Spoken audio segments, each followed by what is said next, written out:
কথায় আছে না, বাপের জন্মে এমন ঘটনা শুনিনি বা দেখিনি। হ্যাঁ বন্ধুরা, আজ এমনই একটি ঘটনা নিয়ে কথা বলবো যা শুনে আপনি হয়তো বলবেন, এমন ঘটনা তো বাপ দাদার জন্মেও শুনিনি। ঘটনাটি হচ্ছে প্লাস্টিক বোতল দিয়ে হীরা তৈরি। কি চক্ষু কপালে উঠেছে নিশ্চয়। আসুন প্লাস্টিক বোতল দিয়ে হীরা তৈরির বিষয়টি জেনে আসি। সফট ড্রিঙ্কস গলায় ঢেলে বোতলটি ছুঁড়ে ফেলছেন যত্রতত্র। আজকাল বোতলজাত পানির চাহিদাও দেদার। এসব বোতলের পানি খেয়েও আমরা বোতল ফেলে দিই যেখানে সেখানে। এসব প্লাস্টিক পলিথাইলিন টেরেপথ্যালেট বোতল পরিবেশ দূষণে বড় ভূমিকা রাখছে, জলাধার করে তুলছে প্রাণের অনুপযুক্ত। পৃথিবীর জন্য মহা উদ্বেগের কারণ হয়ে উঠেছে এই পেট বোতল। এগুলো যুগের পর যুগ ধরেও পচে না, ফলে তৈরি হয়েছে অক্ষয় জঞ্জালের বিভীষিকা। এবার কোনো এক বিশেষ যানে চেপে চলুন পৃথিবী থেকে 288 কিলোমিটার দূরের গ্রহ ইউরেনাসে। হাতে সময় থাকলে সফট ড্রিঙ্কস গলায় ঢালতে ঢালতে আরও খানিকটা এগিয়ে পৃথিবী থেকে প্রায় 432 কিলোমিটার দূরের গ্রহ নেপচুনেও ঢুঁ মারতে পারেন।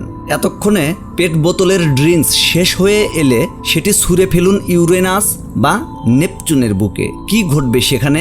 বিশেষ কোনো ব্যবস্থায় ওখানে কিছুদিন কাটাতে পারলে নিশ্চিতভাবে আপনার চোখ কপালে উঠবে, কারণ নিদারুণ অবহেলায় যে বোতলটি ছুঁড়ে ফেলেছিলেন সেটি ততদিনে হিরে হয়ে উঠেছে। এটি কোনো গাল গল্প নয়, একেবারে বৈজ্ঞানিক গবেষণায় পাওয়া তথ্য।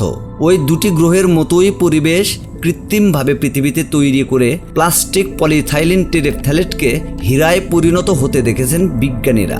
অনেক আগে থেকেই বিজ্ঞানীদের জানা ছিল সৌরজগতের দুটি গ্রহ নেপচুন ও ইউরেনাসে রয়েছে হীরকখণ্ডের ছড়াছড়ি। এমনকি নিয়মিত সেখানে হীরার বৃষ্টিও হয়। আমরা জানি পৃথিবীর অভ্যন্তরে প্রচণ্ড চাপ ও তাপে হাইড্রোকার্বন হীরায় পরিণত হয়, তবে ইউরেনাস ও নেপচুনে হীরা গঠনের প্রক্রিয়া একেবারেই আলাদা। জার্মানি ও আমেরিকার একদল বিজ্ঞানী 2017 সালে ল্যাবরেটরিতে ওই গ্রহ দুটির মতো কৃত্রিম পরিবেশ সৃষ্টি করে পলিস্টিরিন থেকে ছোট হীরার খণ্ড তৈরি করতে সক্ষম হন। একে তারা নাম দিয়েছেন ন্যানো ডায়মন্ড। 5 বছর পর তারা আবারও একই ঘটনা ঘটিয়েছেন, তবে এবার ব্যবহার করা হয়েছে আমাদের অতি পরিচিত প্লাস্টিক পলিথাইলিন টেরেপথ্যালেট, যা পিইটি বা পেট বলা হয়। মিনারেল ওয়াটার বা সফট ড্রিঙ্কসের বোতল তৈরিতে পেট প্লাস্টিকের বহুল ব্যবহার রয়েছে। গবেষণার ফল প্রকাশিত হয়েছে বিজ্ঞান বিষয়ক পিয়ার রিভিউ জার্নাল সায়েন্স অ্যাডভান্সেসে। বিজ্ঞানীরা বলছেন, গবেষণাটি শুধু মহাকাশ নিয়ে আমাদের জ্ঞান ভাণ্ডারকে সমৃদ্ধ করবে না, একই সঙ্গে ফেলে দেয়া প্লাস্টিক ব্যবহার করে ন্যানো ডায়মন্ড তৈরিতেও সহায়ক হবে। গবেষক দলের প্রধান ও জার্মানির হেলমহোল্টজ জেন্টরুম ড্রেসডেন রোজেনডর্ফ গবেষণাগারের বিজ্ঞানী ডমিনিক ক্রাউস জানান, শুরুতে তিনি ও তার সহ গবেষকরা পলিস্টিরিন বা স্টাইরোফোম থেকে ন্যানো ডায়মন্ডস তৈরির সিদ্ধান্ত নিয়েছিলেন, কারণ এতে নেপচুন ও ইউরেনাসের পরিবেশের মতো সমানুপাতিক কার্বন ও হাইড্রোজেন বিদ্যমান। তারা পলিস্টিরিনকে লাইন্যাক কোহেরেন্ট লাইট সোর্স নামের এক ধরনের উচ্চ শক্তির এক্স রে লেজার দিয়ে আঘাত করতে থাকেন। ক্যালিফোর্নিয়ার SLAC ন্যাশনাল অ্যাক্সিলারেটরি ল্যাবরেটরিতে এ পরীক্ষা চালানো হয়।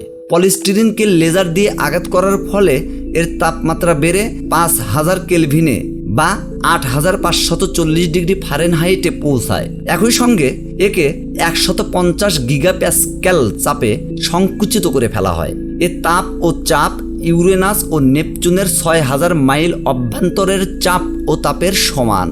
দ্রুত 2 বার লেজার দিয়ে আঘাতের ফলে আণুবীক্ষণিক হীরা তৈরি করতে পারলেও বিজ্ঞানীরা বুঝতে পারেন গুরুত্বপূর্ণ একটি রাসায়নিক উপাদান এতে নেই, আর সেই উপাদানটি হলো অক্সিজেন।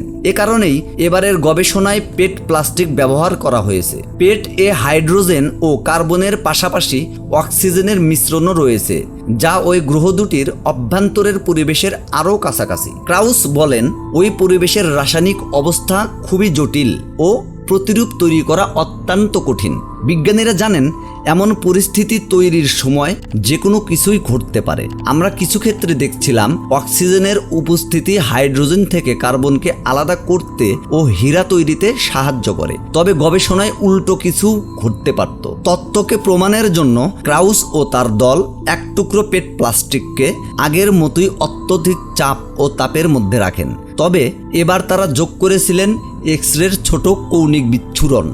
ক্রাউস বলেন, আমরা দেখতে পেলাম অক্সিজেনের উপস্থিতি হীরা তৈরিতে সাহায্য করছে, বাধা দিচ্ছে না। এটি থেকে বোঝা যায় ইউরেনাস ও নেপচুনে হীরার বৃষ্টি হওয়া সম্ভব। আমরা এও দেখেছি উচ্চ চাপ ও সময়ের সঙ্গে হীরার আকৃতি বড় হচ্ছে। তবে গবেষণাটির মূল বৈজ্ঞানিক উদ্দেশ্য ছিল সৌরজগতের বরফময় দুই গ্রহ নেপচুন ও ইউরেনাসের চরম আবহাওয়ায় কি করে হীরার বৃষ্টি হয় সেটা জানা। ক্রাউস ও তার দলের ধারণা এতদিন তাত্ত্বিকভাবে সম্ভব বলে ধরে নেওয়া বিশেষ ধরনের এক পানি তারা তৈরি করতে পেরেছেন। বিশেষ এ পানির নাম সুপার আয়নিক ওয়াটার।